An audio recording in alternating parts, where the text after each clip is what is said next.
Monsieur Demeuse, bonjour. Bonjour. Nous sommes aujourd'hui à la librairie Logos pour dédicacer votre nouveau livre, Le dogme de l'antiracisme, origine, développement et conséquences. Qu'est-ce qui vous a poussé à écrire ce livre et en quoi la question de l'antiracisme est aujourd'hui actuelle et encore actuelle? Elle est actuelle comme une maladie mortelle est actuelle pour son malade, hein, pour la personne qui est contaminée. Hein, notre société est profondément malade, c'est clair. Et nous souffrons de maux épouvantables, notamment l'immigration. Mais derrière l'immigration, il faut bien comprendre que ce n'est pas seulement une question quantitative. Si l'immigration n'a pas été jugulé depuis 50 ans. C'est parce que il y a eu un certain nombre de réformes législatives qui ont eu lieu et qui ont profondément changé le droit français en introduisant une idéologie extrêmement active et, je dirais, offensive sur notre identité. Et ça, c'est une chose qu'il faut bien comprendre, c'est que les hommes politiques de la Ve République, que ce soit Edgar Faure, Giscard d'Estaing, etc., n'étaient pas favorables à une immigration incontrôlée. Et chaque fois, ils finassaient.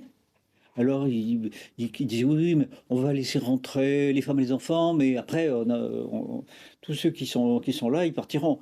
Mais oui, mais le problème, c'est que on avait adopté 10 ans plus tôt une législation qui diabolisait toute recension d'une différence. C'est tout. La différence avec d'autres peuples était déclarée hors la loi. À partir de là, c'était naïf de croire qu'on pouvait prendre des mesures. Donc vous voyez, nous en sommes arrivés à un moment où vous avez 500 000 personnes de plus qui viennent de toutes les parties du monde. Et on ne sait pas les arrêter. On ne sait pas arrêter. On n'arrive absolument pas à prendre des mesures, même à appliquer les lois existantes. Et tout simplement parce que l'idéologie antiraciste a complètement imprégné nos tribunaux, en plus de la mauvaise volonté de l'Union européenne qui veut clairement rendre les identités nationales obsolètes. Voilà pourquoi j'ai pensé qu'il était nécessaire de détailler cette maladie, de voir sur quoi elle se fondait, quels ont été ses véhicules, et puis aussi comment la combattre. Voilà, pour répondre à votre question. Pourquoi une telle domination-expansion de ce dogme de l'antiracisme à notre époque? Alors pourquoi au départ il y a une chose qui est évidente, c'est que il y a les principes sur lesquels s'est bâti le consensus postérieur à la libération. Dans la mesure où l'idéologie vaincue était une idéologie profondément raciste, et d'ailleurs pas, pas très conforme à la science, ni à une véritable esprit critique. C'était un instrument, voilà, mais un instrument qui a échoué complètement.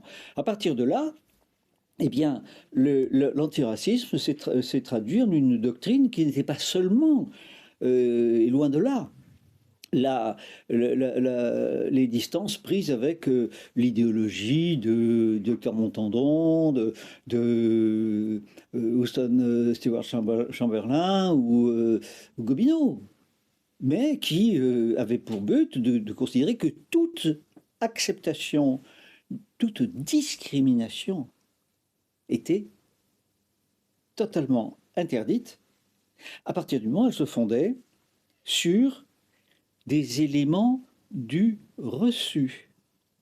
Ne sont valables que les discriminations qui ne sont pas, qui ont été voulues et pas reçues. Vous voyez la différence?